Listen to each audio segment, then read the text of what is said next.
వరలక్ష్మి వ్రత శుభాకాంక్షలు అండి. ఈరోజు మా ఇంట్లో వరలక్ష్మి వ్రతం ఎలా చేస్తున్నారు చూదురుగా రండి ఒకసారి. వరలక్ష్మి వ్రత శుభాకాంక్షలు అండి అందరికీ.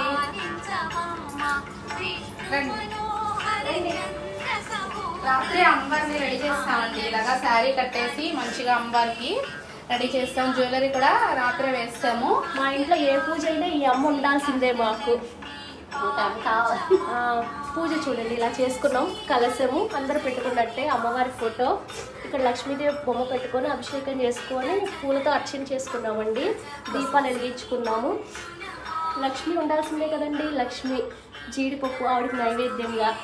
ఇంకా మా అత్తయ్య గారేమో గారెలు, పూర్ణాలు, శనగపప్పు పూర్ణాలు, పెసరపప్పు పూర్ణాలు, రవ్వ పూర్ణాలు అంటే బొంబాయి రవ్వ, పునుగులు, గారెలు, పరవాన్నం, శనగలు, దద్దోజనం, పులిహోర, ఇంకా కొబ్బరికాయలు ఇది నైవేద్యంగా అమ్మవారికి సమర్పించామండి. ఇది మొగలి కుంకుమ, ఇది మామూలు కుంకుమ అండి. ఆవిడికి అభిషేకం చేసుకున్నాం వెండి కాయంతో. పాలు కూడా తాగిందండి అమ్మవారు మా ఇంట్లో ఈరోజు. లక్ష్మీ కుంకుమ, కుబేర కుంకుమతో కుంకుమ పూజ కూడా చేసామండి.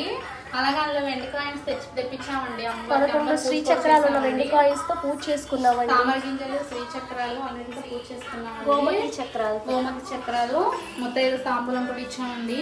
ఎవరైనా ఒక ముత్తైదుకి చీర పెడదామా అనుకున్నానండి, అందుకని చీర కూడా పెట్టాను. ఇది మా అత్తయ్య గారు తీసుకున్నారండి ఈ చీర కంచి వెళ్ళినప్పుడు. ఇది మొన్న నేను వంటలో తీసుకున్నాను. ఇది మా చెల్లి శుభమస్తులో తీసుకుంది. ఇది ఒకరికి ముత్తైదుకి పెడదామని మా చెల్లి తీసుకుందండి. తెలుసు కదండి, ఈ బుక్ చూసి మేము వరలక్ష్మి వ్రతం చేసాము. థ్యాంక్స్ అండి అందరికీ వరలక్ష్మి వ్రతం శుభాకాంక్షలు. మమ్మల్ని ఇలాగే ఆదరించండి, లైక్ చేయండి, సబ్స్క్రైబ్ చేయండి, షేర్ చేయండి.